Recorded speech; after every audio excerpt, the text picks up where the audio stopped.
welcome to the session on literary criticism.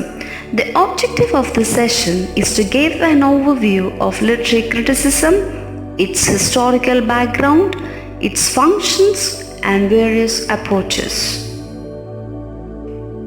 Literary criticism is the comparison, analysis, interpretation, and evaluation of works of literature. It is essentially an opinion supported by evidence relating to theme, style, setting, or historical or political context. The point is to argue your opinion of a work of art, literary, visual, or performative. You don't have to criticize a text. You analyze, interpret, and then evaluate a piece and support your opinions or rational thoughts, not just emotional responses, with specific evidence from the text. A critic must answer these questions: why or so what? For example, why does an author use a particular recurring symbol? Or why is the development of a particular character significant to the theme of the novel? Literary criticism is the method used to interpret any given work of literature. The different theories of literary criticism provide us with various lenses which ultimately reveal important aspects of the literary work. A critical analysis is subjective writing because it expresses the writer's opinion or evaluation of a text. The purpose for writing a critique is to evaluate somebody's work, a book, an essay, a painting, a movie, a poem, and so on, in order to increase the reader's understanding of the text. Because there are a million different ways to dissect works, such as novels or poems, etc., literary criticism provides some general guidelines to help us analyze, deconstruct, interpret, and evaluate. We usually see literary criticism in a book review or critical essay. However, the internet has made all forms of criticism readily available in everything from personal blogs to social media, even in WhatsApp statuses.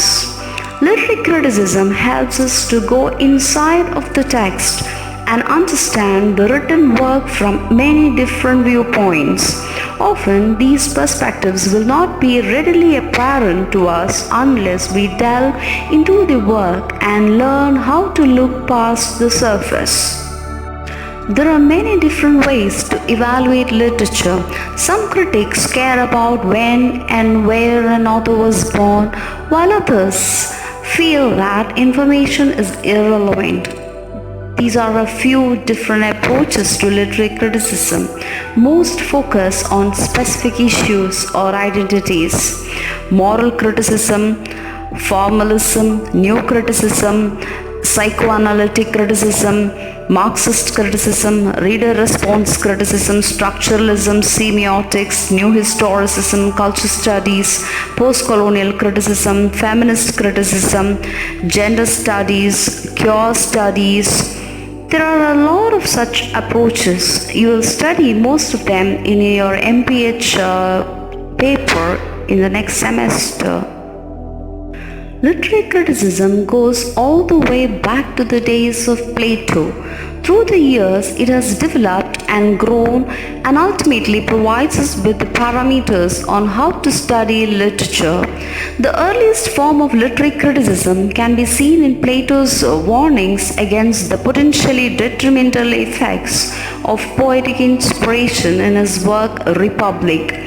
The earliest written work considered to deal with literary criticism is Aristotle's Poetics, which was published in the 4th century BC, which leads historians to begin examining literary criticism in the classical period. The different periods are roughly divided into the classical period, the medieval period, the Renaissance, Neoclassical period, Romantic period, the late 19th century, and the 20th century. Most of the works in the classical period focus on literary theory, the more abstract side of literary study. Therefore, the works look at the nature of the literature that they are examining and suggest methods of analyzing them. Most of this literary activity was occurring in Greece. Aristotle and Plato's writings on poetry and drama are the most salient examples. Aristotle provided much of the terminology used in the literary theory and criticism today, and in many circles he is considered one of the fathers of literary criticism. With the exception of sage Bharata Muni's Natya Shastra, which is believed to have been written between 200 BC and 200 AD in classical India, literary criticism scholarship remained scarce until the medieval period. We'll do this Bharata Muni's Natya Shastra in detail in Indian aesthetics. Most of the literary criticism written during the Middle Ages focused on religious literature, which is why some important concepts from religious study became part of the literary theory. For example, Jewish tradition has always included the study of Torah, which follows analytical principles known as hermeneutics. These principles guide the different ways one can approach a text in order to interpret its contents, and many of them have become part of literary criticism.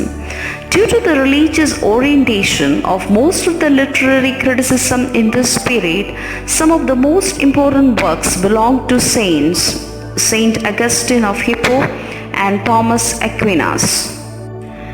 As it did in many other domains, the Renaissance brought a return to classical ideas and texts.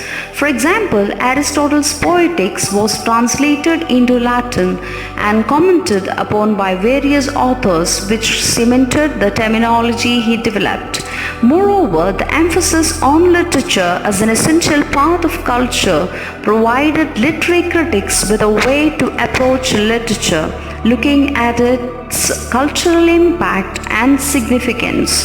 Sidney's Apology for Poetry is the best example. The work of Lodovico Castelvetro is representative of Neoclassical period in literary criticism. Firstly, its emphasis on using one's own intellect to examine things empowered literary critics to apply new and inventive lenses to the works they studied. Secondly, it increased people's access to reading materials due to industrialization. Since books were no longer rare and expensive, people of various social classes were able to become literate and thus consume literature.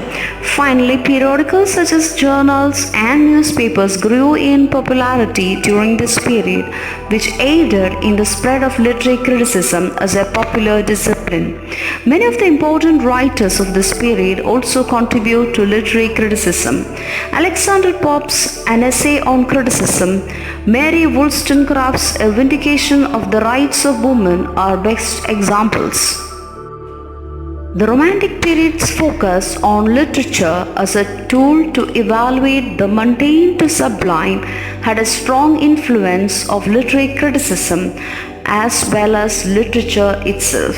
Romantics praised literature for its aesthetic as well as content, particularly in England. Conversely, German Romanticism valued wit and inventiveness, and some of their more fragmented literature served as a precursor to several modern movements.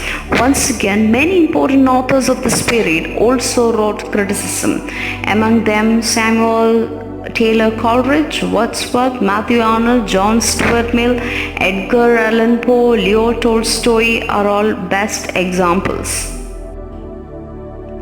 Despite the lasting impact of the previous eras, Most of the current literary theory and criticism tools are derived from the formalism movement that became known as New Criticism in the English-speaking world.